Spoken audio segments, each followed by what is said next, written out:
English premier লিগে বড় ক্লাবগুলোর হারের দিনে জয় নিয়ে মাঠ ছেড়েছে ম্যান সিটি। ব্রেন্টফোর্ডের বিপক্ষে ৩-১ গোলে হেরেছেন ম্যানচেস্টার ইউনাইটেড। ব্রাইটনের বিপক্ষে একই ব্যবধানে হার নিয়ে মাঠ ছেড়েছে চেলসি। ক্রিস্টাল প্যালেসের বিপক্ষে লিভারপুলের হার ২-১ ব্যবধানে। ব্যতিক্রম ম্যান সিটি বার্নলির বিপক্ষে ৫-১ ব্যবধানে জয় নিয়ে মাঠ ছেড়েছে। এদিকে লা লিগায় অ্যাটলেটিকো মাদ্রিদের বিপক্ষে ৫-২ গোলের হার নিয়ে মাঠ ছেড়েছে রিয়াল মাদ্রিদ। বিস্তারিত জানাচ্ছেন মাহফুজুল ইসলাম। ঘরের মাঠে ব্রেন্টফোর্ড দারুণ জয় নিয়ে মাঠ ছাড়ার দিনে জোড়া গোল করেছেন থিয়াগো। ম্যাচের ২০ মিনিটেই নিজের জোড়া পূরণ করেন তিনি। ২৬ মিনিটে ম্যান ইউ সিসকোর গোলে ব্যবধান কমায়। শেষ বাঁশি বাজার আগে ম্যাচের অতিরিক্ত সময়ে জেনসেন গোল করলে ৩-১ ব্যবধানের জয় নিয়ে মাঠ ছাড়ে ব্রেন্টফোর্ড।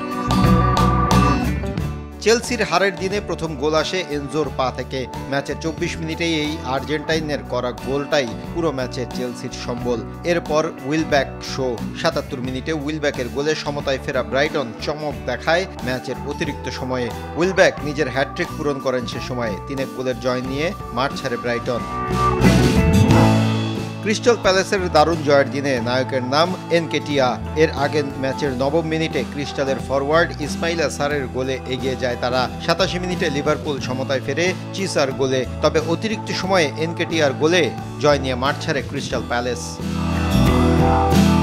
বার্নলির বিপক্ষে ম্যান সিটির বড় জয়ের দিনে হয়েছে দুটি আত্মঘাতী গোল। তবে আর্লিং হাল্যান্ড পূরণ করেছেন নিজের জোড়া। প্রথমার্ধ ১-১ সমতায় শেষ হলেও ম্যাচের ৬১ মিনিটে নুনেজ গোল করে দলকে লিড এনে দেন।